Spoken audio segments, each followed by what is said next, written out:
Hey everybody, this is Hayden. I'm Kristen. And we are late. Sorry about that. We've been really busy. Black Friday was busy, Small Business Saturday was busy, Cyber Monday was also busy. We've been bagging a lot of coffee. A lot of coffee. Boxes. So much coffee. We are back and we're here to talk about this month's passport. This month we have a lovely coffee from the Chirripó region in Costa Rica. This coffee is a honey processed coffee, which we always love honey processed coffees because there is that tiny bit of added sweetness by how it's processed. How was it processed? Oh, never have I said the word mucilage so much in my life as when I typed that up. So the honey process is somewhere between washed and natural process. You take a percentage of the mucilage off and then it is fermented in said mucilage. And it can be anywhere from less, which would be cleaner, a white honey, more left on would be a black honey. This is probably somewhere in between like a yellow or a red honey, which is usually what we get, which is the aponte. The Ramirez is a red honey as well. And it just imparts this little bit of Je ne sais quoi. Yes. Mucilage is literally the coating around the bean. It's literally the fruit. Coffee cherries do not inherently have a lot of fruit to them. It is a fruit, but there is so little fruit. Flesh? Yes. Yeah. Thank you.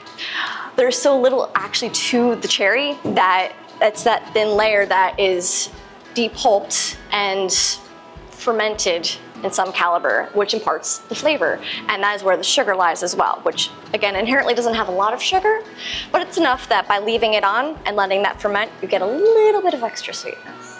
It is called honey literally for the look, not the flavor, because it will just sit in a mass of essentially goo. It looks like honey. Its name's It's very goopy. Very goopy. So it looks like honey. There's no honey added. There's no extra sweetness added. It is literally named for the look. Also, just because there's some of that flesh surrounding the bean, there's a bit more bacteria and yeast activity. Basically means it's a more aggressive fermentation. So when you have a more aggressive fermentation, you usually get more aggressive flavors.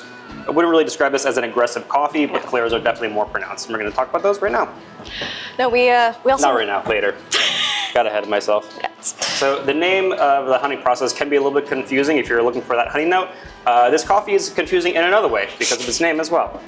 What's the name of this coffee? This is from the El Mango farm, or Finca El Mango, which... Finca means farm in Spanish, just in case you didn't know. We're all taking our lessons. I'm still taking lessons. I'm terrible at Spanish. I know finca, taco, and baño.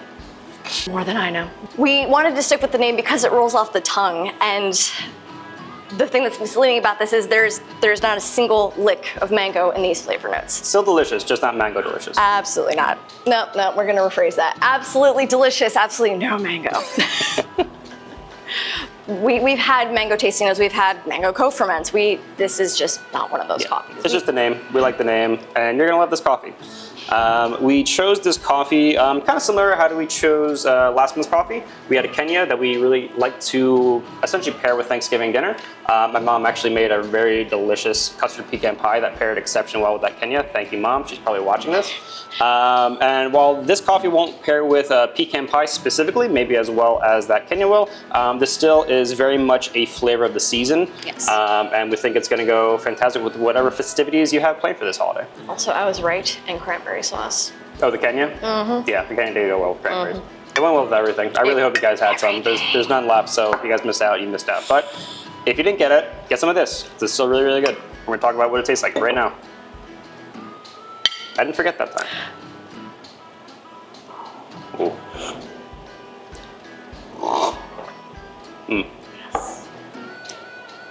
This is a very, very nice seasonal cup of coffee. It's warm. It's different than, I will say, if we hadn't done the blend that we did for holiday, this would have been a contender to either blend or just be its own holiday coffee. Yeah. So just also, check out the holiday blend. It's really, really good. These two. But this is fantastic as well. And honestly, both those coffees are kind of peas in a pod. So whether you get the mango or the holiday blend, you should really get both. You're really not going to be disappointed. They both go fantastic with just whatever you think of that holiday December season is. This pretty much embodies it. First off, great body, very warm, as Kristen said. A lot of chocolate. This would be a 55% semi-sweet chocolate. A little bit of red notes in there. Semi-sweet for the rest of us who don't know all of our chocolate percentages.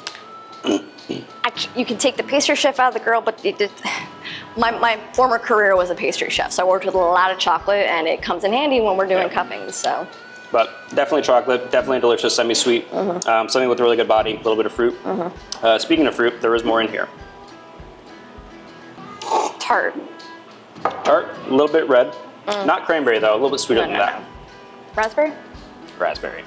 Very raspberry. Not incredibly jammy, more like just popping a raspberry in your mouth, so it's still pretty fresh. But combined with that chocolate note, it's pretty comforting, pretty warm, pretty Almost sweet. like a raspberry truffle, but not as dense as a ganache. But no. So there was a Godiva chocolate bar way back in the day, and it was like this liquid raspberry center. It wasn't super sweet. Can we say Godiva on here? Will we get trademark copyrighted?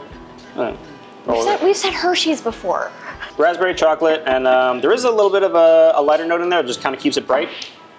This is yours. A little bit of white currant. If you're not familiar with white currant, it's not unlike a white grape. It's got a bit more bite to it, a little more like roundness to it. Not as sugary sweet, but more refined sweetness. Somewhere between a white grape and a white cranberry. Yes, so it's not nearly as tart as a cranberry, not quite as sweet as a grape. So if you kind of think of right in between those two things, that's what a white currant tastes like if you haven't had one. If you ever see them, try them. They're delicious. Any currant for that matter. Yeah, but yeah, semi-sweet chocolate, 55%, raspberry, white currant. I will say also, as with a lot of our coffees, we always encourage you to try them black because that is their form. That is how they were destined to be. My mom had this over the weekend, and she said it was delicious black. She didn't put a lick of anything in it. Nice, that's fantastic. I was so proud. We love that. Yeah, drink your coffee the way you want to drink your coffee, but we definitely recommend trying this one black just because it does have a lot of fruit and brightness to it. Cream won't ruin it, but it's not maybe the best pairing, but do what you like. Who are we to judge? She will judge you, though. she will really judge you. With love, but yes, a little bit, tiny bit. The whole process of the farmers going through the effort to cultivate these beans, the producers processing them the way they have a certain vision. We roast with a certain vision. It just, to me, it's respecting the bean. Yeah, we put in a lot of effort to get the best expression we can out of these beans, and so this is what we think ours is, and so we hope you think so too. So if you swing by the cafe and pick up a bag, the other option is you can subscribe online and you save a little bit of extra, but if you subscribe online, we'll send you this little nifty book, and you can record all of your journeys. We have a few in here already, we're done, but you also get some lovely stamps every month as well, and you can document your flavor journey. Yeah, it's pretty fun. As you can see, we've documented every coffee that we have released so far with all of our passport stamps. So come subscribe, grab a passport, and travel the world with us. One cup of coffee at a time. So from our nerdy hearts to your cups, enjoy. Cheers.